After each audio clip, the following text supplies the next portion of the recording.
So, kung sa inyo pong ginagawa ngayon na ICI investigation, bulag din kami, di ho ba't mas malaki ang pagkiling po, mas malaki ang tilt ng duda ng taong bayan na baka pati sa inyo magkaroon din po ng arigluhan, with all due respect, at koneksyon dito po sa ilang mga posible po na magdesisyon sa mga kasong isasampa sa kung kanino man. Baka yun po ang sinasabi po ng iba dito ngayon, na gusto ho talaga na magkaroon po ito ng live na pagdinig na open to the public, sir. Again po, babalik po ako doon sa punto ko kanina po. No? Ito po ay balance. Po, sabi po ninyo kanina, Sir Ted, naiintindihan po namin. Sabi ko nga po kanina, talaga pong talaga pong naiintindihan po namin yung clamor ng public to have this proceedings live stream. Tapos, but I mentioned already po yung position ng ICI na nag-iingat po kami na hindi lang po tayo, hindi ayaw po natin mampislit ang public. Ngayon po, ang sabi po ninyo, nabanggit niyo po na ang remedy dito po would be to kunin po yung panig ng kabilang side, no? Ang dito nga po kami po ngayon dahil ang ICI po is hindi po naman po korte, we're investigative. Meaning, tumatanggap po kami ng investigation. Yun po yung kaibahan po niya, no? In fact po sa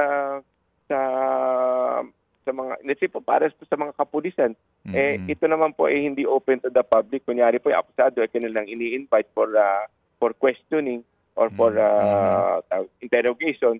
Ang kasama lang pa naman po niya doon, yung kanyang abogado lang. Wala naman po yan, hindi po yan naka-live stream. In fact po, ang media po, hindi naman po nakaharap doon pagka meron po mga ganyang bagay. Especially if the accused is asking for that, no? Kasama yung abogado niya. Similar po kami dito. Now, it's gonna be different already po. Magkaiba na po na magkakaroon ng hingian ng side ng kabilang panig pag nasa korte na po tayo. Kaya po, under our Constitution, that's the time that public hearings are required. That is, in fact, sabi, all judicial proceedings should be public. Kasi po, yan na po yung that's going to be where the transparency is po. No? As far as the investigation process po, it is not provided naman po doon because siguro po, binabalanse rin po ang individual right. Importante rin po ang karapatan ng iisang tao. Opo, yun po yung balanse dito, Sir Ted. No? Okay. So, I do hope that yung pub po ay maintindihan po to dahil kailangan po i-balance ito. Ayaw po natin nung lynch mob ba ang tawag po natin dyan, Sir Ted? Alam mo po ba yun? Di ba po ba? Mahirap to. Nakakaano naman po ibang tao that they will be proven guilty through publicity. Mahirap po yun. Kaya po kami nag-iingat dahil ayaw, even individual rights should be respected po. Yan po yung inaano namin. So kumbaga po, simply said, attorney, no? So effectively, the ICC now has tilted, the balance in favor of the private rights of those being accused. Most of them are high government officials than opposed po, kumbaga, dito po sa fundamental right of the people to know. Hindi naman po tilted po ang binabalanse po.